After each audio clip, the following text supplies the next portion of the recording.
مرحبا، شلون شباب؟ شلون صحة؟ ان شاء الله كله بخير. وياكم بارق من قناة ديلي ان يو اس اي. واليوم الرحلة راح تكون مختلفة شوية. اني اذا تشوفون وراي اكو بارك اسمه كارولاين بارك ان دين اوهايو. هذا بارك بيه هواي معلومات، بيه تاريخ يحكي عن المدينة اللي انا عايش بيها. واليوم يعني دورت شوية معلومات عن اكو اشخاص اثنينهم اخوان 1903 اول اثنين مخترعوا قدروا يطيرون بطيارة شراعية، اول طيارة بالعالم.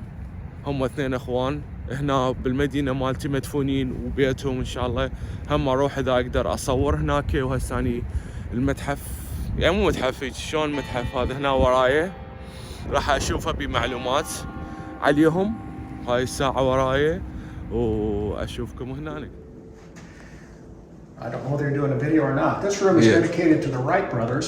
We use this pictorial to show the parents, Bishop Milton Wright and their mother, Susan Wright, older brothers, Rushman and Lauren, and here are baby pictures of Wilbur and Orville, and of course their sister, Catherine. Catherine, very much a part of their lives. Everything that you see in the museum that's in a glass case like these are Wright family possessions or the Wright brothers' possessions. This picture up on the wall is their house that they were raised in Dayton on Hawthorne Street, and that's their dad, Bishop Milton Wright. That picture was taken before 1910, but it's a blow-up of a large picture. You can actually see the sidewalk in front of the house over here. It's amazing, yeah. Yeah. I'll get to this, another picture in a moment, but the Wright brothers' first work was as printers, job printers, and they did a variety of work. For a while they actually published a newspaper. They printed a newspaper every day, but they did handbills and posters and whatever work came their way. One of their contemporaries was Paul Laurence Dunbar. Yeah, I go to his house, I think it's in Dayton. Yes. Yes. Famous American writer. Yeah. He was a classmate of Orville Wright's at Central High School. Oh. And he was the only African American in Central High School because the schools were segregated at that time, but he was allowed to go to that school because it was the best school, and he was the smartest kid in town. And he was the valedictorian of that high school class. Is the first one, I think? First? Yeah, okay. It was. But anyway, that's just a little bit of a connection here in Dayton between two very famous parties, Paul Laurence Dunbar and the Wright brothers. So then the Wright brothers got into the bicycle business. They were continuing to do printing, but then there was a lot of money in bicycles. So this is actually a picture taken much later of their fifth bicycle shop that they had over on 3rd Street. This building has been reconstructed here. We are in the reconstructed building. That's that one. Yeah. See, you came in that door right over there. Yes, true. And this is the room that we're in, and that was the undertaker, and this is the bicycle shop. We'll go in there in a moment. But the most important thing to remember is this whole building was purchased by Henry Ford and moved up to Michigan at Greenfield Village. Here's a picture of the original bicycle shop up in Dearborn, Michigan. Yeah. And this is the home from Hawthorne Street. So Ford moved those historical buildings up to Dearborn, Michigan, and situated them there. And they're still there today. You can go up and see them. In Michigan? In Michigan. Yeah, I go to the Ford museum. Yeah, a lot of people really enjoy going up to see that. But anyway, this picture was taken much later. This picture was taken in 1937, and they were long gone. Wilbur, in fact, had passed away, and Orville was living on Hawthorne Hill. He was pretty wealthy by that time. But let's go into the bicycle shop. Because by accident I'm looked to the bicycle. The shop would have looked in 1900 or thereabouts when they were in the bicycle business. History Center. They made most of their money repairing bicycles and providing parts for bicycles. In those days, you either had horses or bicycles. There were no cars, or very few cars. Yeah. There weren't very many cars. So most everybody had a bicycle, and there was a lot of money in the bicycle business. And those There's some very good old bicycles. That's the original bike. With a free hand, just there's something they sold a lot. Oh my God, it's heavy. Very heavy. Yeah. It's raw rubber. Yeah. And they didn't last very long. They were mounted on wooden rims. The rims were wooden, not metal. The rest of the bicycle was metal and steel. Yeah.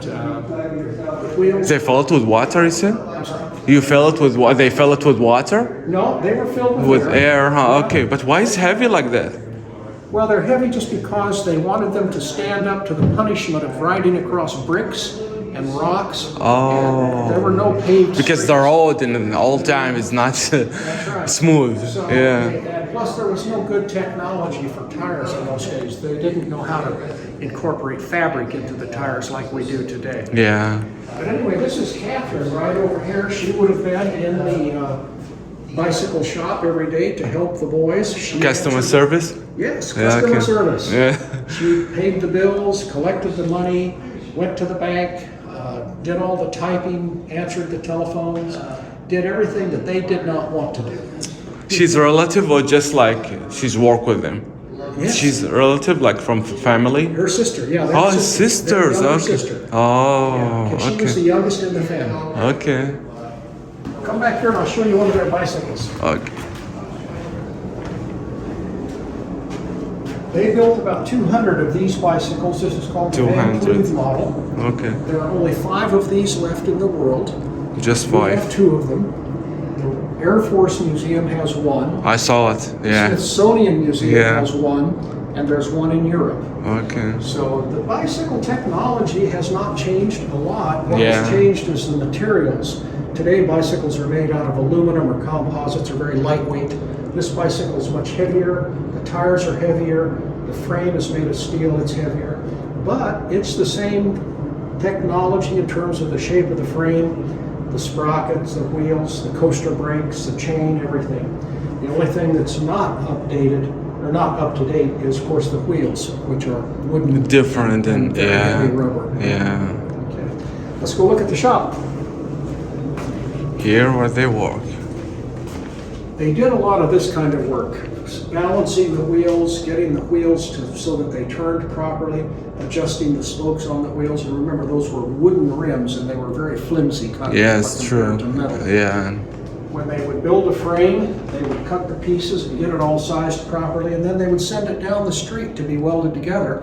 They didn't do welding in this shop. They sent that's the only thing they didn't do. Yeah. They sent it out to be welded. They weld the part Weld the together. parts Okay. together, right. Okay. But they could do many, many other things. They had a little motor over there that ran this big axle up here, that ran the lathe, the drill press, later a wind tunnel. This is supposed to be their machinist, Charlie Taylor. Yeah. He worked with them for many years, both in the bicycle business and on the airplanes. In fact, he helped build some of the first engines that they had on their airplanes. Yeah, it's amazing. Anyway, I'll give you a taste. If I Yeah. wasn't talking to Yeah, you, no, you you could do could. this. Yes. First met the boys Oh, yeah, it's through true. my brother-in-law, Charles Weber. Henrietta and I were living in Nebraska when we first married. We were having a tough time settling down out there. Charles said there was work to be had in Dayton, so we moved here and I took a job at Stoddard Manufacturing. You know, Charles owns this building and the rights rent from him. So it was just a short time after I got to town that I met them. They're nice fellows. So later, they got into building airplanes. They began to become interested in gliders in about 1895. One of the first articles they published in their newspaper was about a German aerodynamicist named Otto Lilienthal. He was doing a lot of work in gliders, and Wilbur began to get interested in gliders, and that moved into a lot of study on their part. They sent away for books and papers and so forth. So they had, in a shop like this, they started building the gliders, ultimately the airplanes, that they first flew, that they took to Kitty First- Hawk and that they flew yeah. in Dayton. This is a replica of a wind tunnel that they built. For the airplane? Yeah. Okay. Well, what it would do, they push air through here, and what that allowed them to do is test the shapes of different wing forms. They would hang these wing forms in the airstream, and they would measure the deflection or the amount of lift. To control and lift, okay. Piece might generate. Yeah. They had lots of these little things, and they were just experimenting, and they kept the data, and they recorded data on forms like this. But they discovered through their testing, later with even using a bicycle for the testing, that Lilienthal's data was not completely accurate. So they really were kind of the pioneers, some of the very first aeronautical engineers before there really was a field called aeronautical engineering. Yeah. They began to understand lift and drag, thrust, and well, of course, weight is the other thing that you have to overcome to fly. To fly, yeah.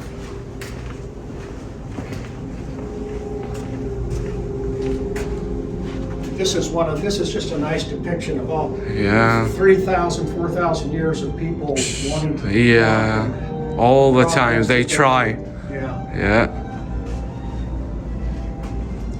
This is the fellow I was telling you about, Otto Yes. Lilienthal. He was a very famous glider enthusiast and builder in Germany. He actually died in 1895, and they were writing about his death, and that's how they began to discover the technology of aeronautics. Now, you need to make a decision. Yeah. This is the heart of the presentation. It's a 12-minute multimedia presentation. Formation. If you want to sit down, I'll start it for you. Yeah, no, Okay, got yeah, time or no? no, No? yeah. You want to keep going? Yes, thank Okay, you. we'll keep Yeah, going. it's be good, but yeah, but we close, guys, and I want to. All right. Let me just point out, this is from 1905. This is one of the propellers that they hand carved. They build all their own propellers and built the airplanes. And these are the tools that they used to carve the propeller. They literally just started with a big block of wood. It's amazing. Yeah, can't imagine how like a person, I don't know, and how long they take from them to do that. Oh, it's days. Yes, Days. and just two, right? Just two of them. Two of them. Ed Yes. Will and Charlie Taylor. Charlie, okay. Okay. This is. Oh my God. The first building Yeah, that was ever built in this park. It was built in 1946. So it's been 1946. here. This year will be 77 years. And it was put here just to display this airplane. yeah. It was put here by the Park Service, Colonel Deeds, who had the vision for the Dayton History Park, and Orville Wright. If you come around to the front of the airplane, I'll explain a few things.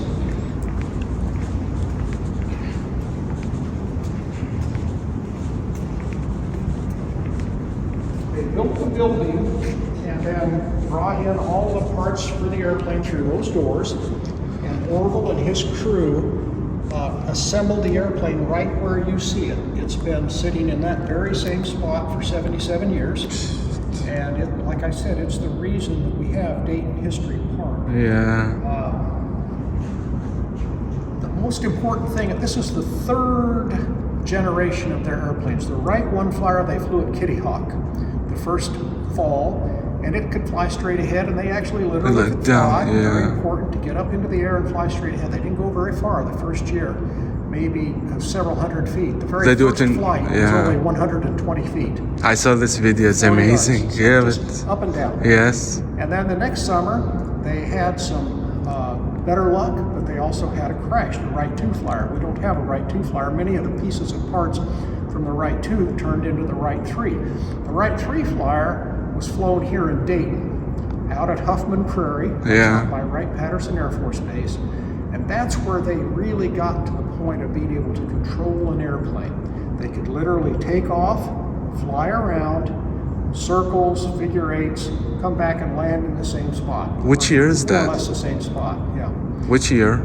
1905. 1905, okay. Yeah, 2 years after Kitty Hawk. Yes, true. They went to Kitty Hawk 1903, 1904. 1905, they built this airplane.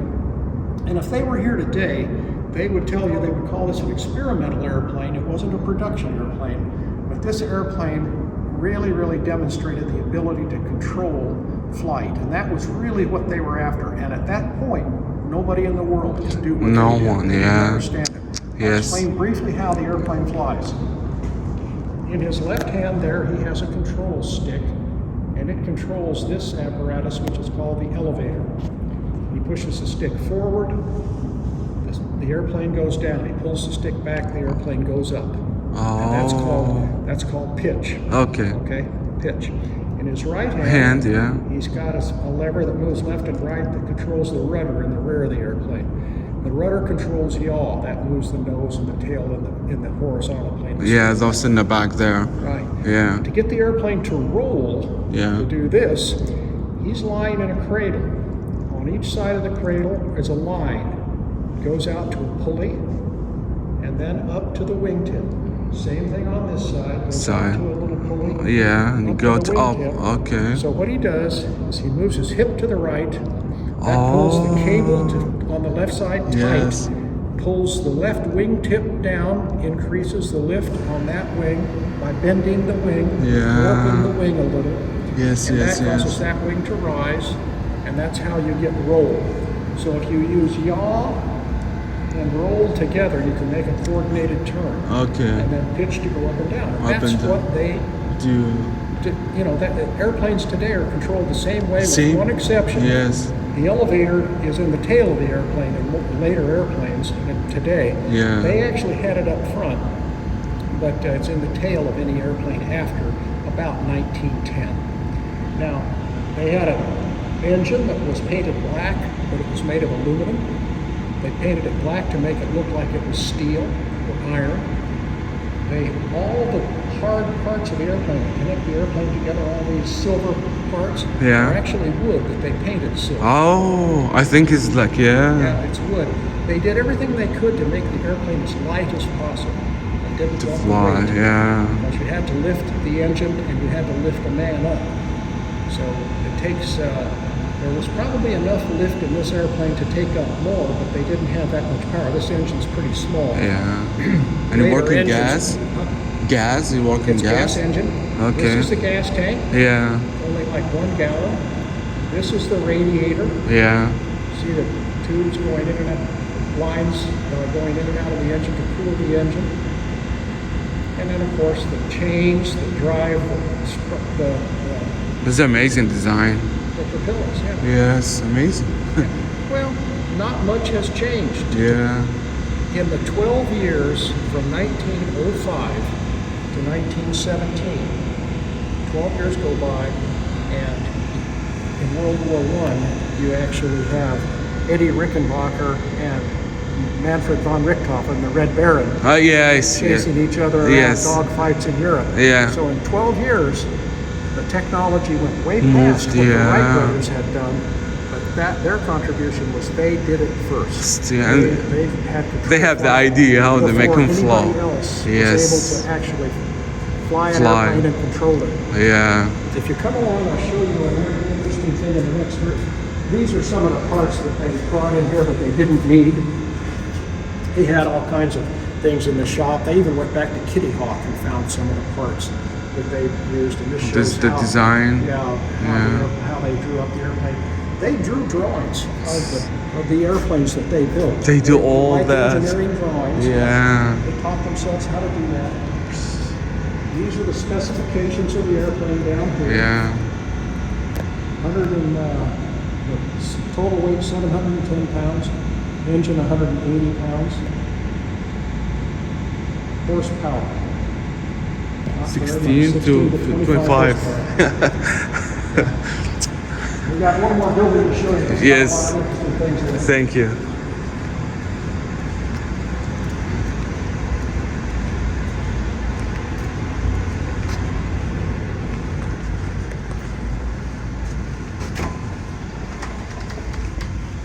These other buildings Thanks. were built after that building was built, but that building was by itself for a number of years, and then the museum grew after Okay. that. So here's a picture from 1911. 1911. The Wright B flyer. And this was the one that kind of came after the one in there, and it was the one that they finally produced and sold to customers. The United States Army, Oh. the Germans, the French, the British all bought that airplane, or first copies of that airplane. And see, by then, Yeah. they got wheels on the airplane. That airplane in there had no Oh, wheels. yes. Yeah. They have a much larger engine, much larger gas tank. The elevator, which was up front, is now in the back Yeah. of the airplane, where they were lying down before, one man lying down. Now you have two pilots sitting up. Sitting, the flight yeah. controls are up here in their hands, so they're sitting there and they're using their feet and their hands Yeah. to control the airplane. But it still is kind of the same design. This picture was taken out at Huffman Prairie, where they did all their flying here in Dayton. That's the hangar that they used. And It's today, amazing. Yeah. if you would go out there, right over there, Yeah. that's the runway at Wright-Patterson Air Force Base. So that's where Huffman Prairie is, Yeah. right? Part of Wright-Patterson Air Force Base. It's amazing there. Yeah, I just went there like last week, and I do videos Did too. you go there? Yes. Good. Yeah. Good. Yeah. As a Good for you. person. This just shows that it took them 3 years to get their patents approved for two reasons. The people in the patent office didn't understand aeronautical technology. They were smart technical people, but they didn't know Have anything idea. about airplanes. Yeah. So, and the Wright brothers were part of the problem because they didn't want to give them everything that they had, all of their drawings and all of their technical data. So back and forth for 3 years, and they finally got their patents. And once they got their patents, then they started building this airplane yeah. and started selling it to people. Do you know how much? I'm just curious. I don't know. You don't. If you don't know, it's fine. How much they? The first airplanes to the Army were $25,000 a piece. 25. Very Expensive, Very yeah. expensive. But the Army paid that. But the airplane, they had requirements. The airplane had to stay airborne for an hour. It had to be able to fly, I think, 120 miles or something like that. It had to carry 2 people. It had certain performance characteristics that had to be met. But the first contract with the Army for the airplane was only 4 pages long, and the price of the first airplane was $25,000. Yeah. Now my guess is that as they built more and more airplanes, the price would come down. Down, yes. But they don't have like a lot. Right. They wanted to recover a lot of their costs. Yeah. For the first airplane or two. I always show people this picture. In 1909, they were asked to come to New York City and fly around the Statue of Liberty. See, and that's Wilbur flying the airplane. But he was flying over water and it scared him, so what he did is he went out and bought a canoe. See this canoe? Yes. And strapped it to the bottom of the airplane. It's actually strapped to the airplane right there. Oh, and you flow with it. Yeah. It's amazing. He's flying with a canoe strapped to the Yes. airplane. Oh my God. Here's the canoe. Oh, really? This is the original That's one. the original canoe. Oh. Yeah. So when they donated it to the museum Yeah. says, what should we do with it? And they thought, well, let's just show it like it was. So Yeah. there's Wilbur's legs right there flying the airplane. This is Yeah. the bottom of the airplane, and that's the canoe. They actually used that canoe here in Dayton and up in, or here in Ohio and up Yeah. in Michigan when they would go out on the summer times and paddle around. They used it for recreation. Same one in the picture Same right one, the same now. one that's This in that one picture. here. That's it. And he flew the same one in New York. That's right. And he's here. It's now right there. That's Yeah. right. It's beautiful. I'll show you one more thing that's Yes. kind of interesting. In 1912, Wilbur, who was the older brother, passed away. He had typhoid fever. And he died. He was only 45 years old. So he died young. That made Orville the company president. Well, he ran the company for 3 more years until 1915. He did not enjoy running the company. Too many meetings, too many handshaking. He just kind of liked to work and tinker with things and build things. So he and Catherine decided to sell the company, and they did. They sold it to some investors headed by a man named Glenn Curtis, who's an important American aviation pioneer also. But anyway, they sold it for $1.5 million, Oh. and they were very wealthy Yeah, the at house. that point. So they built that House there, yeah. which is on Hawthorne Hill. They called it Hawthorne Hill. They were raised on Hawthorne Street, so they called this small mansion Hawthorne Hill. They born here, right? Yeah, it's very close here. Yeah. Right in Oakwood, less than a mile from right here. You can go take a tour Yeah. of the house if you sign up for it. But anyway, that's where Orville and Catherine live, and Bishop Wright, the dad, Yeah, was isn't alive it? for a few years. He lived a few years in that house before he passed away. And at a point after they built the house, Catherine met a man from Missouri, and they were married, and she moved out to Missouri for a while. And then her husband passed away, and she came back to Dayton, and she and Orville had been kind of estranged from each other, but before she passed away in the 1930s, and she was fairly young too. And then Orville lived beyond that in that house. That's a picture of him when he was about in his last year or two. He died when he was 78 years old in 1948. It's, yeah. Catherine is the same when when I started, they have something outside there. Yes, yeah. Her last name, Catherine? Catherine Wright. Yeah. But she had a married name too, and I can't remember what it was. The man that she married might come to me. I'll point out one or two more things to you. There are lots of videos in this room. There are small videos and large videos. Like here's some old movies of an award ceremony when Edward Deeds, the guy that built the park, that's Orville with Colonel Deeds and Mrs. Deeds. Yeah. And there's another picture with General Hap Arnold, Henry Arnold, who was the first chief of the Army Air Corps. That's him right there in the uniform, and that's Orville. Anyway, this is on a loop. You can watch it. It goes around and around and around again. It shows you lots of things. There are other videos here in the room, and of course, all of the stuff that's in the glass cases, like I told you, is just Wright Brothers material, things that they owned. Belong to them. And what about the picture here? Well, go ahead and look. Yeah. That's an epilogue. That's kind of after their lives, and this is the whole Family. Oh. Yeah, the descendants of Yeah. the Wright brothers, some of which still live in this area. Oh, they're still alive? Yeah, there's Amanda Wright Lane is the great-great-grand niece of Orville and Wilbur, and her brother Steve is the great-great-grand nephew. They're in that picture, but I don't know who they are, Yeah. which they are. But anyway, that's a picture of the whole Wright family, probably, I don't know, about the time that Orville passed away. That's good. Thank you very much. You're welcome. Thanks. You're welcome to walk around here and Yes. read anything you want. Thanks. Photograph anything that you want. Yeah, I will. Yeah. Okay? Thank you very When much. you finish, that's the exit. Okay. Thank you. You're welcome. See you. Yeah, I recommend to you guys if anyone come. Matt. All right, great. Yeah, your name?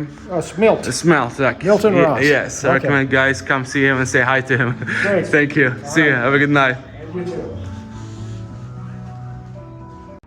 وهذا المحل الأصلي من الساعة أول ما حكيت ويا هذا الشخص الجوا طبعا كلش إنسان محترم ساعدني وحكى هواي معلومات. وهذا الستور قبل كانوا يشتغلون بيه قبل ما يسوون طيارات كانوا يسوون باسكلات. وهذا المكان الأصلي بحيث ما حكيت وياه ما كنت أعرف إلا إنه قال لي أنت بالستور مالتهم بالمحل مال بايسكلات كانوا يسوون بيه بايسكلات. فهيجي صار له 200 ما أعرف كم سنة.